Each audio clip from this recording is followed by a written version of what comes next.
Magandang araw po sa inyo lahat. Welcome po sa panibagong video po natin dito sa Makapili TV. Ngayon po pag-usapan natin itong si Atty. Libayan. Ano ba yung iniiyak-iyak na naman niya dito sa kanyang channel? Ngayon, kung inyo mapapansin, medyo kung titingnan niyo yung kanyang mukha, parang stress na siya. Dahil siguro dito sa nilabas ni Melo Yap na parang kopya yata ito ng complaint affidavit ni Rapi Tulfo. Pero hindi natin sigurado kung kay Rapi Tulfo to. Pero dahil nga galing kay Melo Yap at nadulas naman siya rito na parang galing to sa Rapi Tulfo in action, i-assume natin kay Rapi Tulfo ito. Pero bago natin simulan yung topic na to, baka pwede makalambing sa inyo, pakipindot naman yung subscribe button, tsaka pakilike na rin yung video. Wala naman pong bayad yan. Konting lambing lang po. So, umpisa na po natin yung topic na to. Bali dito umiiyak si Atty. Libayan dahil sa malaking hinihinging damage or parang ganun nga damage na hinihingi Rapi Tulfo once na manalo yung kasong isinampa na cyber libel. Tandaan po ninyo, wala pa pong binabanggit kung sino-sino yung mga makakasuhan dito, pero ina-assume nila at ina-assume din naman ni Atty. Libayan na isa siya doon sa mga makakasuhan. So, panoorin po natin to. Ano bang iniiyak-iyak dito ni Atty. Libayan? Alright, yan. Magandang araw mga kabatas natin at welcome sa isang live stream. Mga kabatas natin, singit-singit lang ito mga kabatas natin, and I would like to elaborate on this one further, okay, kapag may oras na. Ngayon, ang gusto ko lang kasing ilabas mga kabatas natin, itong nilabas ng vlogger ni Rapi Tulfo na si Melo Yap, no? Itong si Melo Yap, ito yung panay endorse ni Rapi Tulfo na doon sa death wish na ginawa ni Rapi Tulfo sa akin na sinasabi niya daw na Ayan sinabi na naman niya yung ginawang death wish niya sa akin. So, inaako niya na siya yung sinasabihan ni Rapi Tulfo, or doon sa sinasabi ni Rapi Tulfo is death wish daw yun. Which is, hindi naman natin may masasabing death wish or death threat. Kasi minsan nababanggit niya rin yung death threat eh. Pero mag-iba kasi yung ibig sabihin doon sa sinabi ni Rapi Tulfo. Ewan ko, depende doon sa mga nakikinig ha. Pero may video po tayo dyan tungkol doon sa sinabi ni Rapi Tulfo. Panoorin nyo na lang po, balikan nyo lang po yung mga video natin. Doon, pinakaliwanag naman doon na hindi yung death wish. Kasi kung dineath wish mo isang tao, medyo bad joke po yun. Pero sabi ko nga sa inyo, depende kasi yan sa nakakarinig kung paano niya iti-take yung ganung klaseng statement. So dito, sinasabi nga niya na siya raw yung dineath wish ni Rapi Tulfo. So sabihin natin na dineath wish. Sabi niya kasi dineath wish. O sabihin natin dineath wish yan ni Rapi Tulfo. Ang tinatanong ko lang naman dyan, bakit di ka magsampa ng kaso? Like nung ginawa ni Rapi Tulfo na feeling niya nasisira siya, sinisiraan siya. So nagfile siya ng cyber libel. Dito si Atty. Libayan, bakit nagtataka ako, bakit di siya mag-file ng cyber libel din? Or death threat, kung ano mang pwede ikaso dahil nga sinasabi niya, dineath wish siya or dineath threat siya ni Rapi Tulfo. Yun yung pinakamalaking tanong doon, kung bakit. Gumagamit ng katotohanan para daw i-debunk yung mga kasinungalingan. Oh my goodness. Okay, mga kabatas natin, ang kakapal na mukha. The hypocrisy, mga kabatas natin, is beyond anything else that I have seen in my life. Especially, mga kabatas natin, itong 200 million pesos na damages na hinihingi daw ni Rapi Tulfo laban sa akin, mga kabatas natin. So, yun pala. Kaya pala ganyan yung itsura ngayon ni Atty. Libayan. Medyo malaki pala ang hinihingi daw ni Rapi Tulfong damages doon sa pinel niyang kasong cyber libel. So 200 million, ubos ang yung kabuhayan once na nanalo ang kaso ni Rapi Tulfo. Pero tandaan po ninyo, nag-file pa lang po si Rapi Tulfo, wala pa pong kasong dinidinig sa korte. So papunta na sa prosecutor level pa lang siya. So inaantay pa natin yan, o marami nag-aantay dyan kung magkakaroon ng probable cause. at kung mabibigyan ba ng mga love letter yung mga vloggers na nagpapakalat ng maling impormasyon o maling paratang kay Rapi Tulfo.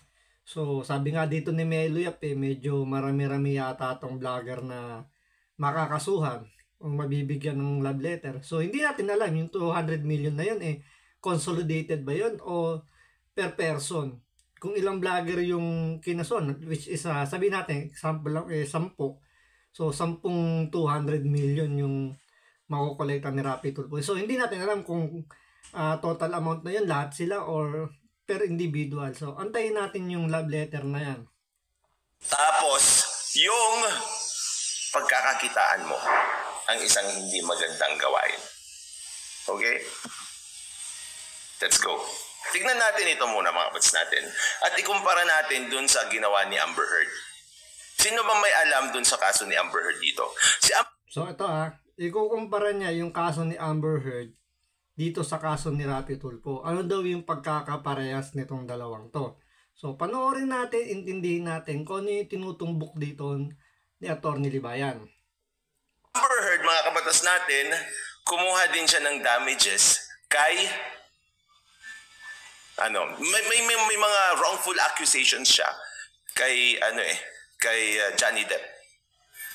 Ngayon, mga kabatas natin, dahil si Johnny Depp hindi niya actually nasuportahan na maayos yung kanyang sarili nung umpisa dahil nga nagkaroon ng trial by publicity, and that's also the fact why he filed a suit for defamation kasi nga paninirang puri lang yung ginawa sa kanya. Ngayon, itong si Amber Heard. So, ang tinutumbok niya rito, nag-file daw si Amber Heard kay Johnny Depp. Tapos, parang kumuha rin daw siya ng damages. Tapos, nagkaroon pa rin ng trial by publicity. Sa trial by publicity, parang wala naman akong naririnig na nagsasalita si Rapi Tulfo tungkol dito sa mga vloggers na sinampahan niya ng kaso. Kahit ba nung tayo nag-file siya ng kaso, wala naman siyang statement na nilabas. Ang mga nagsasalita lang ay yung mga vloggers na sabihin natin umaayon o pumapanig kay Rapi Tulfo. Pero tinitima sabing yung tinatawag nilang Tulfonatics, ewan ko kung sino-sino itong mga Tulfonatics na sinasabi nila Atty. Libayan. Pero, yun nga, ang nagsasalita lang in behalf of Rapi Tulfo, mga vloggers lang naman na pumapanig sa kanya. So, wala akong nakikitang trial by publicity rito kasi nga wala namang nilalabas na statement si Rapi Tulfo. So, hindi natin alam ano pa yung ikukumpara rito ni Atty. Libayan. Doon sa kanyang kaso, sinabi niya mga kabatas natin na magbibigay din siya. Well, i-compare natin side by side. Magbibigay din siya o i-donate niya yung proceeds daw doon sa Children's Hospital din. Amber Heard mga kabatas natin. No? Tingnan niyo yung sinabi dito ni So, yung pala yung parang hinihimutok dito ni Atty. Libayan, dalawa. Yung hinihinging damage ni Rapi Tulfo na 200 million, tapos yung makukuha ng 200 million, i-donate sa Children's Hospital na kagaya daw nung kay Amber Heard. So, hindi natin sigurado kung totoo ba yung kay Amber Heard na talagang sinabi niyang gano'n. Kasi hindi ko rin alam hindi ko rin napanood masyado yun kasi ibang level yun So, dito, yung kay Rapi Tulfo na makukuha 200 million galing dito sa mga kinasuhan niyang mga vloggers, i-donate sa Children's Hospital. So, yun yung iniiyak ni Atty. Libayan na i-donate daw yung pera na 200 million sa Children's Hospital. So, medyo malaki-laki yun, maganda yun, malaking kumbaga, good news yun para sa Children's Hospital kasi malaking pondo yun. Pero sa kanila, kay Atty. Libayan, parang masama yung loob nila na doon mapupunta yung perang ibabayad nila kay Rapi Tulfo kung sakasakaling matalo sila sa kaso. Tulfo vlogger Melo Yap. Okay, tingnan niyo. Complaint is favored by fortune to be filed in court. Tingnan niyo If this complaint is favored by fortune to be filed in court with a finding of probable cause, I will seek the award of not less than 200 million pesos in damages. Yung pagtitignan nyo mga kabatas natin, sobrang show na ito. Sobrang palabas na ito. Kasi nga, if it is filed in court, di ba? So, hihingiin mo sa korte yan. Kaya lang, because this is actually irrelevant, in this particular case, in this particular proceedings, okay? If lang. Pero kailangan niyang sabihin para kunwari yung death wish na ginawa niya, magkaroon ng fruits. Magbunga yung hindi magandang ginawa niya na pag-wish na mamatay ang isang tao, magbunga ito at makapag-donate siya. So, isa pa yun sa hinihimutok ni Atty. Libayan na ang ibig niya sabihin, kung sino pa yung gumawa doon na hindi maganda, siya pa yung humihingi ng damages na irrelevant naman daw sa kaso. So, yung sa kaso hindi natin pwede pang himasukan yun kasi parang discretion naman kasi ng korte yun kung i-grant yung hinihingi ni Rapi Tulfo na 200 million. Depende yan sa ano. Pero may karapatan si Rapi Tulfo na humingi ng damages kasi nga cyber libel. So, paninirang puri yung ikinaso niya. So, siyempre, pag nasira yung pagkatao mo dahil senador ka, medyo malaki-laki talaga yung hihingi niya kasi senador siya. Ngayon, discretion naman ng korte yun kung pagbibigyan yung hiling niya na mabayaran siya ng 200 million. Ngayon, yung iniiyak-iyak pa rito ni Atty. Libayan, sino na nga daw gumawa? Si Rapi Tulfo na nga lang doon. Nag-death wish na kiniklaim ni Atty. Libayan na siya yun. Siya na nga yung dineth wish daw ni Rapi Tulfo. Siya pa raw magbabayad ng 200 million at i-donate daw sa Children's Hospital para daw magmukha daw mabait o parang maging yung kumbaga yung galing sa masama daw maging mabuti ang kinalabasan kasi i-donate daw. So yun, ganun yung thinking ni Atty. Libayan. Ng 200 million daw. Galing sa amin, galing sa akin, no? So ang gagawin niya, okay, Rapi Tulfo nag-death wish. Pagka-death wish ni Rapi Tulfo, nag-react yung na-death wish. Nung nag-react yung na-death wish, kakasuhan ko yan, 200 million pesos. Tapos yung 200 million pesos, ibibigay ko sa charity. Yun kasi yung mali dito ni Atty. Libayan. Bakit ka kasi nag-a-assume na ikaw yung dini-death wish ni Rapi Tulfo? Kung sakaling merong death wish talaga. Ngayon yung feeling nga niya na dinet wish daw niya, so inassume niya, nag-react siya. Tapos kung ano-ano ng mga kinontent niya, kasama yung ibang vlogger, na medyo below the belt na, hindi na ipagkikriticize. So naramdaman ni Rapi Tulfo na paninira na yung ginagawa. So karapatan naman niya depensahan yung sarili niya, dumaan siya sa tamang proseso. Yung due process na hinihingi lagi ni Atty. Libayan, which is idaan mo sa korte. So, ginawa ni Rapi Tulfo, dinaan sa korte. Pero ito, umiiyak pa rin si Atty. Libayan. Di ba? Lahat naman may karapatang magdemanda kung sa palagay nila nasira yung kailang pagkatao o nasagasaan ng kailang karapatan. May karapatang magdemanda kahit sino. Ngayon, depende naman niya sa korte kung sino yung papanigan. Kasi didinggin pa rin naman yan Hindi naman automatic na kapag kinasuhan ka guilty ka kagad. Didinggin pa naman yan. So dito kasi, ina-assume kagad ni Atty. Libayan na matatalo siya. Kasi parang yung utak niya naka-forward na magbabayad siya ng 200 million at masama ang loob niya dahil yung 200 million niya mapupunta o idodonate ni Rapi Tulfo sa Children's Hospital. So yun yung parang lumalabas, parang masama yung loob ni Atty. Libayan na doon mapupunta yung 200 million niya. Pero tingnan nyo rin yung ibang side, di ba? Dapat sa Atty. Libayan, isipin na lang niya, yung 200 million niya, marami matutulungang mga bata na naka-confine, na nangangailangan. Di ba? Tingnan mo lang yung bright side, Atty. Libayan. Huwag mo nang isipin kung saan galing yung, kung paano nakuha yung 200 million mo. Kasi sinasabi mo rito, mali yung ginawa ni Rapi Tulfo, wala ho tayo sa lugar para magsabi kung sino tama, sino yung mali. Korte lang po kasi gaya nga sinabi rito ni Meloyat, Nakapile na yung, pinile na nila yung kaso eh. So nag-aantay na lang tayo sa prosecutor. So antay-antay na lang muna tayo. Ang galing! Whew. How crazy is that? How absurd is that? How hypocritical is that? You will earn from an evil doing? Okay, Tingnan nyo. Diyan pa lang sa statement niya, di ba, kung titingnan mo, parang may malis na rin eh. Kasi di ba, you are earning from evil doing eh. Di ba? Doon pa lang makikita mo na pinapahiran talaga ng putik yung mga sitwasyon. Tulad nun, pinalalabas niya na kikita si Rapi Tulfo sa hindi magandang pamamaraan. Tandaan po ninyo, kung tutusin, hindi na kailangan ni Rapi Tulfo ng 200 million na yan. Senador na po siya, may sinasahod siya doon, may mga negosyo yan, may YouTube pa yan, may Facebook pa yan. Ang dami niya na pinagkakakitaan. So, dito nakikita ko lang, ayaw ni Rapi Tulfo ng pera galing kay Atty. Libayan. Kaya gagawin niya, idodonate na lang niya sa Children's Hospital para mas maging makabuluhan yung ginawang mga paninira nila.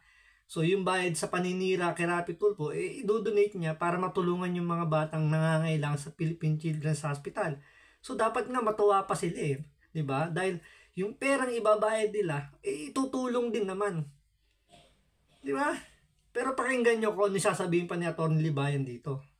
sasabihin nila, idodonate nga eh. Pero, tignan nyo ito. No? Kunwari, no, pagbigyan na natin, siya ay mananalo.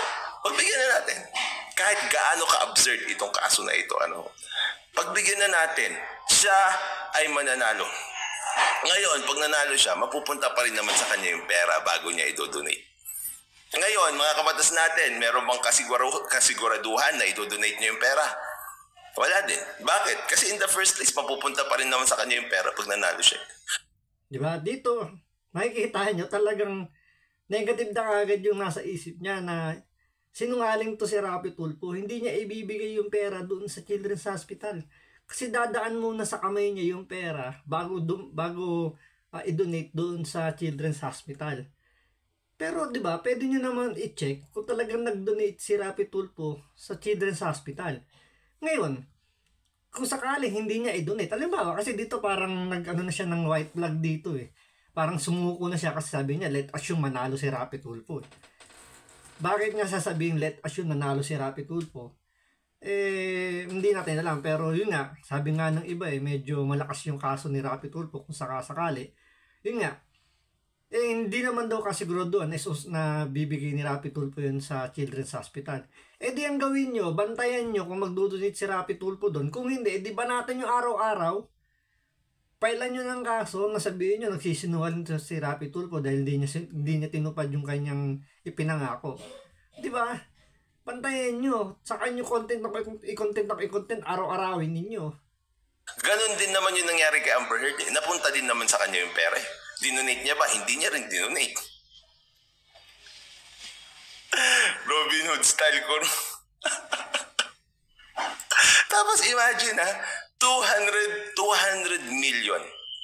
Do you think yung evil doing mo na paggawa ng death wish sa isang tao, do you think that is worth 200 million? You should be compensated for wishing death sa isang tao? Una-una kasi, sinasabi ni Atty. Libayan dito na death wish. Kung hindi kayo nag-react doon sa sinasabi niyong death wish, hindi sana wala kayo sa ganyang ngayon, wala kayo sa ganyang sitwasyon ngayon. Tandaan nyo doon sa statement ni Rapi Tulfo, nag-uusap-usap lang sila doon. So wala naman siyang binanggit na tao, pangalan, or sinong tinutukoy doon. Ngayon, naglabas kayo ng mga video nyo na sinasabi mo na dinetret mo siya. Dinetret ka niya. Diba, doon palang paninira na kasi yun. Ang sinasabi nyo na itong si Rapi Tulfo is capable na kumuha ng tao para itaob kayo. Kahit ngayon mga salitang taob, ginagamit nyo sa mga content nyo, ikukunik nyo kay Rapi Tulfo. Siyempre yung tao, naramdaman niya na, pero parang naramdaman niya na sobra-sobra yung pag-atake nyo. gumawa na siya ng hakbang. Ngayon, tama ba yung ginawa ni Rapi Tulfong pagpapail ng kaso? Hindi natin alam. Depende yan sa korte kung papanigan si Rapi Tulfo o hindi. Kung hindi siya papanigan ng korte, di magbunyi po kayo. Yun ang malaking question ko dito. Should you be compensated or should you be earning money for you to donate to charity for an evil doing? For a bad deed? Dito kine-question pa niya bakit daw kailangan daw i-donate pa ni Rapi Tulfo yung makukuha niyang 200 million. Discretion po niya yun. Kung saan niya dadalhin yung perang makukuha niya. Kung gusto niyang itago sarili niyo pera, nasa kanya yun. Gusto niyang i-donate, nasa kanya yun. Kung tutusin magiging pera niya yun kasi nga kabayaran yun sa damage na naramdaman niyang karapat dapat lang na makuha niya dahil sa ginawang paninira sa kanya. Tuloy natin. Be devoted to various charitable purposes, my priority being to give financial assistance to the National Children's Hospital. So yung palang 200 million na yon. So ipapaliwanag ngayon nitong vlogger niya, mga kabatas natin, na yung 200 million daw, i-donate niya. Ang bait, no? Gawa ka ng masama, tapos yung masama, magbubunga ng ganon, tapos kunwari, ikaw pa yung bida. Dito nga, atake na naman itong ginagawa niya eh. Gumawa ka ng masama. Siyempre, nire-refer niya rito si Rapi Tulfo dahil yun ang topic niya eh. Gumawa ka ng masama, tapos lalabas ikaw pang mabait. Doon pala makikita nyo, may paninira uli doon eh. May atake na naman sa kanya ron. Pero si Rapi Tulfo, pansinin nyo, never siya nagsalita. Nagbigay ng kahit anong statement after niyang mag-file ng kasong cyber libel. Pero itong sila Atty. Libayan at yung mga vloggers niya, halos araw-araw may content regarding dun sa sinampang kaso ni Rapi Tulfo at continuous ang pagbira nila kay Rapi Tulfo. Wala namang problema sa pag-criticize kay Rapi Tulfo eh. As long as naayon lang na hindi ka nakakasira ng pagkatao. Kasi i-donate mo. Yung maggaling sa small vloggers na 200 million. Nakakatawa. Ano pala, i-donate. Halimbawa, in favor, nanalo, tapos nagbayad ng 200 million. Una-una, no, itong vlogger ni Rapi Tulfo na sinasabi nila na mas magaling pa sa abogado, no. Yan 200 million na yan, you have to justify it. Ngayon, yung masamang ginawa mo na pag-death wish sa isang tao, is that worth 200 million? Because alam nyo, yung sinasabi ni Melo Yap, hindi naman niya sinasabing ganun ang mangyayari. Kumbaga sa kanya, pinaliliwanag niya lang based on his based on his logic lang. Kahit naman ako, ganoon din naman yung pagkakaintindi ko dun sa complaint affidavit, yung kopya ng complaint affidavit na yon. At saka, depende pa naman sa korte yan. Hindi pa naman yan final and executory. Depende naman, magkakaroon pa ng ng bargaining agreement, kung kakayanin, kung sasabihin ng korte kung sakto ba, sobra o kulang yung hinihinging damage ni Rapi Tulfo. Di kung sabihin ng korte 100 million na lang, di nakatipid kayo ng 100 million. Di ba? Kasi ano pa naman yan, pagdidebatehan nyo pa naman, since magaling ka namang abogado, tingin ko naman kayang-kaya mong talunin yung mga abogado ni Rapi Tulfo, mapapababa mo yung 200 billion, baka nga maabsuelto mo pa, di balikan mo si Rapi Tulfo, sampahan mo rin ng kaso, tapos hingan mo rin ng damages, gawin mo 250 million, di kumita ka pa ng 50 million, di ba? Kaya dapat ang diskarte, Atty. Libayan. You got backlash from people. You have to justify that. Hindi basta-basta hihingi ka ng damages tapos yun na yun. Alam ng abogado nyo yan. Tanungin nyo sa 100 lawyers nyo yan. Isa pa yun. Alam naman talaga ng mga abogado yan. Hindi naman sasuggest ng mga abogado ni Rapi Tulfo yan kung hindi nila alam. Alam nila yan. Kaya nga sila humihingi ng damages eh. So, depende na yan sa korte kung a-approve yung hinihingi nila. Malay mo, mapababaan niya. Kasi hindi pa naman sigurado yan. Baka pwedeng tinakasan lang. Pero sabi nga dun sa statement, dun sa complaint affidavit, it is not less than 200 million. So expect natin, i-insist nila yung 200 million. So kung hanggat maaga, ipon-ipon na, ipunin na yung mga pwedeng isanla, ibenta para maabot yung 200 million. Ngayon, after mong makompleto yon, para at least paano handa ka na, balikan mo si Rapi Tulfo, sampahan mo rin ng kaso, humingi ka ng 250 million na damages, para at least kumita ka pa rin ng 50 million. Ganun ang diskarte. This is merely mga kabatas natin, paper, anong tawag dyan, paper papogi. Papogi sa papel. You didn't even justify that. Why is it 200 million? Because Alam nyo, hindi naman kailangan ni Rapi Tulfo i-justify on public or sa social media kung saan ano man yan.